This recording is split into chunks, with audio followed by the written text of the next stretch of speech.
let me start off by saying this. I'm not crazy.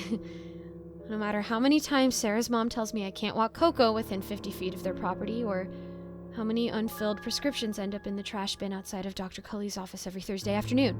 It's so easy to hear words like restraining order and antipsychotics and write me off as another Joker-worshipping person who blurs the line between violence-loving Tarantino fanatic and anime body pillow hoarding incel who lacks the brain capacity to see people as individuals. But this has nothing to do with this, especially not Sarah. Not even the whirling tornado of a person that is Sarah Joneston could have caused me to end up here. My leg muscles are screaming to be unfolded just once. Just one little stretch to ease the soreness, and then back to knees to chest crouch I've been assuming since hours before the sun went down. No one ever asks my side of the story. And it's not because they don't believe that a person like me could have an ounce of good in them. It's because the truth is too complicated, and it might disrupt their neat little boxes that file away people as stereotypes. It's dark now, and I don't know if the hay bales I'm squished between are bug-ridden, or if the farm animals will mistake me for their evening meal. Worst of all, I don't know if that blue and red flashing in the distance is coming to save me from this nightmare or finish the horrors of what everyone else has started. Let me go back to this morning, to when I was strapping Coco into her harness for our 8 o'clock walk around the neighborhood. Sarah's mom thinks I do it on purpose. Like walk by their stupid little picket fence with the light blue flowers, and the window upstairs that I'd more than once been sitting on the other side of, gazing out at lonely pet walkers like me. But truthfully, I can't get within 10 yards of her to tell her that the dog park is just west of the cul-de-sac, and I couldn't possibly put Coco in the line of fire of snarling Rottweilers trying to devour her tiny feline flesh. And it's not my fault. It's not my fault either. That one time I let Coco explore outside by herself, she returned with a bloody scratch on her stomach. And after an expensive trip to the vet and a week-long dose of medicine that she practically spit in my face each time I tried to administer, I couldn't possibly be expected to let her wander alone in the dangers of the outdoors ever again. I don't even notice the double takes anymore. So I'm a weird, lanky girl walking a cat on a leash. Who cares? Who cares? Who cares, right? At least I don't own a body pillow. Anyways, the weirdness started with Sarah's mom. She's always standing at the kitchen window, arms folded and eyes ready to pierce through my skin. And normally we'd have our little staring contest, and every single time I'd lose, letting Coco's scamper lead me to the next plant or rock or piece of trash that grabbed her interest. But this time, Sarah's mom was outside 5 or 10 feet away from my face, closer than she'd been in months. I could see the wrinkles on her forehead and the bags beneath her eyes. And she said, "This is the last time," she told me. "It's over for you." I might have imagined it, but I could swear there was a hint of smile peeking at the corners of her coarse, peeling lips. The last time for what?" I muttered, scooping a squirming Coco into my arms.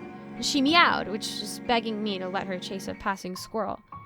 And Sarah's mom goes, "You aren't convincing anyone with that thing," and she gestured at Coco. And I said, "What?" I hate it when my stutter comes out.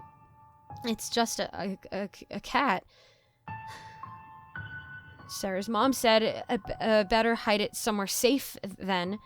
And this time her lips definitely curved into a smile, an evil, praying grin, and I swear I saw a glint in her pocket, something metal and shiny. A knife? A needle? Something to hurt my precious Coco? I tumbled down the sidewalk, squeezing Coco tight in my arms. I didn't stop running until we cleared the block.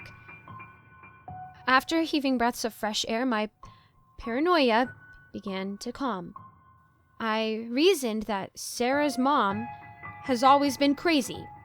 And sure, it's been ages since she's come close enough to touch me with a 10-foot pole, but that doesn't mean she has anything sinister planned. It's like I said, Sarah's mom is crazy. She's just crazy. So I continued on with my day. At the coffee shop, I ordered a vanilla latte. I was at the cream and sugar table ready to pack it with extra sugar, as my sweet tooth always begs of me, and a girl next to me fumbled around with the sugar packets. Normally I wouldn't notice something so simple, but it was like she couldn't stop touching them. Her fingers dug into the container, emerging with handfuls of packets and then releasing them again, just mixing them. I glanced at her face, and she wore a grin that would seem playful if not for her narrowed eyes. She threw her head back and cackled, and then shifted her evil eyes to me. As I struggled to find words, she whisked herself away into the abyss of tables and chairs. I reached for a sugar packet, nearly ready to rip it open and empty it into my latte. That's when I caught it, a glint of green, squishy and glowing like a squashed-up firefly that's light had yet to die with it. Inside the packet, moving, gurgling, fighting its way out. I left without my vanilla latte. I couldn't do it. No, not today. When I got home, I locked my front door and ran to the bathroom. I looked at my reflection, sweaty hair strands stuck to my forehead. I'm not crazy. That girl tried to poison me. I'm not crazy. I'm not crazy. I'm not crazy. When my breathing had slowed and I had wiped the sweat from my forehead, I heard a knock at the door. I strolled over expecting a package or a neighbor or something, but because of the day I had, I snuck a look through the peephole first. I'm so glad I did. Outside stood a man in a suit, seemingly normal and kind and professional. I was almost fooled. He wore a backpack that swallowed him like the shell of a turtle. His toothy smile couldn't distract me from the wires protruding from his sides. The black boxes with little blinking lights. I froze, afraid that a single move could set off the bomb. Had he rigged it in advance? Was I about to step on the triggering button, perhaps disguised as my doormat? Or accidentally flick on a light that turned out to be the triggering switch? Oh, God, a few more knocks. I stood still until it was quiet. And just when I thought it might be safe to move again, a single piece of lined paper slid through the crack of my door. It said in scribbly black writing, "Go to Sarah's grave." To be honest, I kind of forgot she was dead. Sure, she's dead to me, and I'm dead to her. I just forgot she was dead to the rest of the world, too. So I go to the cemetery. Her grave is just a grave. A stone etched with her name, a plot of dirt where her body must rest somewhere deep down under. There's nothing for me to find. Why did they send me here? That's when I realized that Coco was missing. She was just here, cradled in my arms, and suddenly her little brown fuzzy body was nowhere. And in my arms was just my jacket, all folded and crumpled.